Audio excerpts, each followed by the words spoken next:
काभ्रे पलाञ्चोक जिल्ला स्थित बेथान्चोक गाउँपालिका हाल विकासको नयाँ दिशातर्फ सक्रियताका साथ अघि बढिरहेको छ। स्थानीय बासिन्दा, पालिका र सरकारी निकायहरूबीचको सहकार्यले गाउँको स्वरूप परिवर्तन हुँदै गएको छ।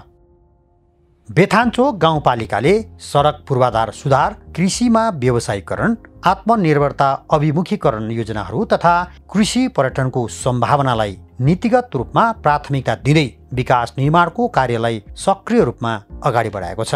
गत वर्ष आएको बाढी र पहिरोका कारण सडक अवरुद्ध हुँदा यात्रुहरूले भोगेको कठिनाइलाई ध्यानमा राखी पालिकाले सडक सुधारलाई प्राथमिकतामा राखेको छ।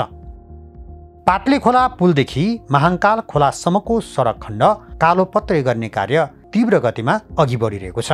यस कार्यले पर्यटक प्रवर्धन, कृषि व्यापारको विस्तार र सामाजिक सेवा पहुँचमा सहजता ल्याउनेछ। पालिकाले कृषि पर्यटनलाई पहिलो प्राथमिकतामा राख्दै सडक पूर्वाधारसँगै नारायण मन्दिर जाने सिँढी मर्मत, फोहोर व्यवस्थापन तथा सुरक्षा व्यवस्थापनमा विशेष ध्यान दिइरहेको छ। यसले कृषि उत्पादन सहजै बजारसम्म पुर्याउन र स्थानीय तथा बाह्य पर्यटकलाई आकर्षित गर्न मद्दत पुग्ने अपेक्षा गरिएको छ।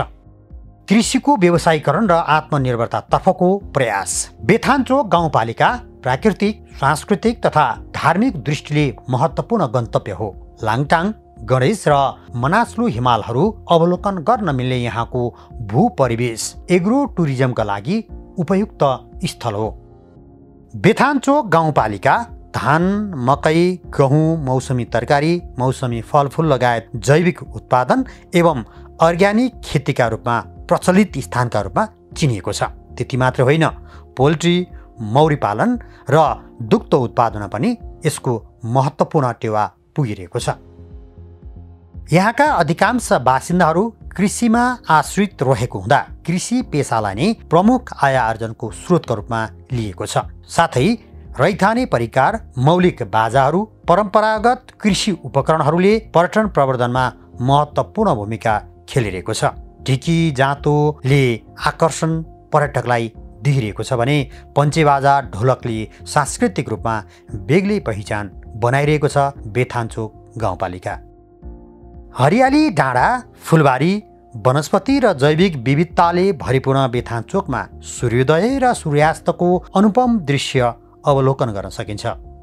यहाँको ग्रामीण जीवनशैली अनुभव गर्न चाहने पर्यटकहरूका लागि होमस्टे सेवा समेत उपलब्ध छ। एक वडा एक उत्पादन, कृषिमा आत्मनिर्भर कार्यक्रम। बेथान्चोक गाउँपालिका वडा नम्बर 2 मा एक वडा एक उत्पादन कार्यक्रम अन्तर्गत तरकारी खेतीलाई व्यावसायिक बनाउने उद्देश्यसहित गाउँपालिका, कृषि विकास कार्यालय र किसान समूहबीच त्रिपक्षीय सम्झौता भएको छ। यस कार्यक्रम अन्तर्गत किसानहरूलाई आवश्यक तालिम दिने, उत्पादनको बजारीकरणमा सहयोग पुर्याउने कार्य भइरहेको छ। रोजगार सृजना गर्दै स्थानीयवासीहरूलाई आत्मनिर्भर बनाउने दीर्घकालीन सोचका साथ एक वडा एक उत्पादन कार्यक्रम पालिकाले अगाडि बढाएको हो। नारायणस्थान डाँडा स्वर्गको झल्को दिने स्थल। सहरको भिड, धुलो र कोलाहलबाट थोरै टाढा शान्तिको खोजीमा लाग्ने आन्तरिक पर्यटकहरूका लागि होस् वा बाह्य पर्यटकका लागि बेथान्चोक गाउँपालिका एक अनुपम गन्तव्य स्थल बनिरहेको छ। करिब 3000 मिटर उचाइमा अवस्थित नारायणस्थान डाँडा पछिल्लो समय आन्तरिक पर्यटकहरूको पहिलो रोजाइ बन्न थालेको छ। यहाँबाट लामटाङ, मनास्लु र गणेश हिमाललाई नजिकबाट निहाल्न सकिन्छ। बिहान सबैरै सूर्यका किरण हिमश्रृङ्खलामा पर्नासाथ देखिने दृश्य अविस्मरणीय हुन्छ।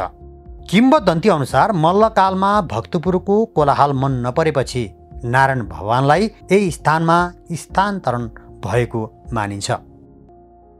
यहाँ ढिकी, जाँतो, कुखुराको आवाजले शान्ति भङ्ग नगर्ने भएकाले भगवान नारायणले यो स्थान रोजेको विश्वास गरिन्छ। प्रकृति र आत्मिक शान्तिको सङ्गम। बेथान्चोक गाउँपालिकामा रहेका हरियाली वन, झरना, चराचुरुङ्गीहरूको मधुर आवाज र चट्टानी मैदानले यहाँको सौन्दर्यतामा चार चाँद लगाएका छन्। वनभोजको लागि समेत उपयुक्त रहेको यो स्थान आत्मिक पुनर्जीवनको अनुभव दिने स्थलका रूपमा समेत परिचित बन्दै गइरहेको छ। धार्मिक दृष्टिकोणले यो पालिका समृद्ध छ। महादेव पार्वती गुफा धार्मिक, ऐतिहासिक तथा आध्यात्मिक दृष्टिकोणले महत्त्वपूर्ण स्थल बनिरहेको छ। शान्त वातावरणमा आत्मा र भावनाको शुद्धिकरण गर्न चाहनेहरूका लागि उपयुक्त गन्तव्य हुन सक्छ यो क्षेत्र। नमुना गाउँपालिकाको यात्रा धार्मिक आस्था, ऐतिहासिक रहस्य र प्राकृतिक सौन्दर्यले भरिएको बेथान्चोक गाउँपालिका हाल काभ्रेपलाञ्चोक जिल्लाको एक नमुना पालिका बन्दै गइरहेको छ। पदयात्राका लागि प्रसिद्ध गन्तव्यहरू जस्तै चितलाङ, फर्पिङ, धुलीखेल, नमोबुद्ध जस्ता स्थानलाई जोड्ने पूर्वाधार निर्माण, कृषि व्यवसायीकरण र पर्यटक प्रवर्धन मार्फत पालिका आत्मनिर्भर र समुन्नत गाउँको नमुना बन्ने लक्ष्यमा अघि बढिरहेको छ।